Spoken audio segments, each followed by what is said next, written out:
Trump media posts 405.9 million Q1 2026 net loss tied to crypto holdings. Trump Media and Technology Group reported a $405.9 million net loss for the first quarter of 2026, with most of the damage tied to its crypto holdings rather than its core operating business.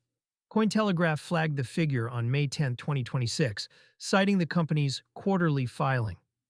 For a company that has positioned itself as a crypto-friendly public vehicle, the report is the clearest signal yet that holding digital assets on a corporate balance sheet pulls earnings in both directions. As of May 10, 2026, BTC was trading around 80,762, 0.4% on the day, and ETH around 2,329, 0.5%, per CoinMarketCap. The Fear and Greed Index sat at 49, neutral. Even with prices stable on the day of the filing, the quarter's earlier drawdown was enough to drive the bulk of the reported loss. The number behind the headline, the $405.9 million loss, is not an operating cash burn of that size. Under current U.S. GAAP rules adopted in 2024, public companies that hold crypto must mark those positions to fair value each reporting period. Unrealized declines flow straight through the income statement. That accounting choice is what produced the headline figure. Trump Media's underlying media business and its newer financial product lines were not the main driver. The crypto book was.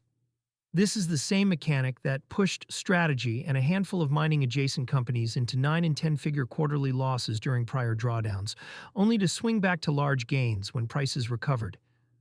The earnings line is now a derivative of the spot market, the broader signal for crypto-holding public companies. A growing list of public companies hold material crypto on their balance sheet.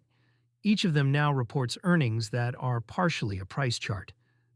JP Morgan recently projected that Strategy alone could buy up to $30 billion of Bitcoin during 2026, a separate but related signal that corporate treasuries are still adding exposure even as accounting volatility increases.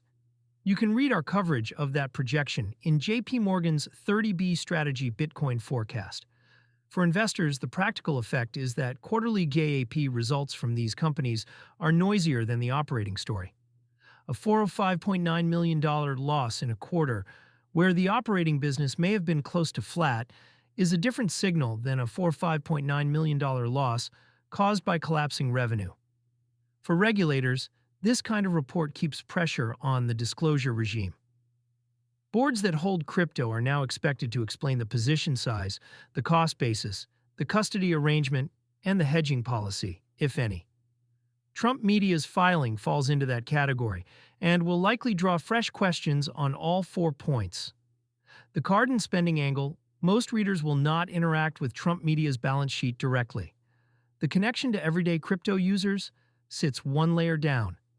Companies that hold large crypto positions tend to also build or partner on payment products, stablecoin rails, branded cards, custody-linked accounts. The accounting volatility we are seeing in their earnings is the same volatility that issuers building stablecoin spending products and self-custody card options have to manage on a smaller scale. If a corporate treasury can lose $405.9 million in a quarter on a price move, an issuer holding float in volatile assets can do the same in proportion. That is part of why most consumer card programs settle in stablecoins or fiat at point of sale and convert on demand, rather than holding the user's crypto on their own books for long periods.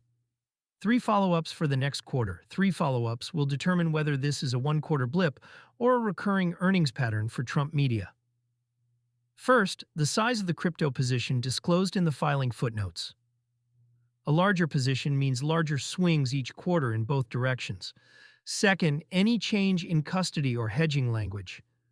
Companies that begin disclosing hedges, options collars, or stage sales are signaling that the board wants to dampen the earnings volatility. Third, the next quarter's print. If BTC and ETH hold or grind higher from current levels through Q2 2026, the same accounting rule that produced the $405.9 million loss will produce a paper gain. The headline will read very differently.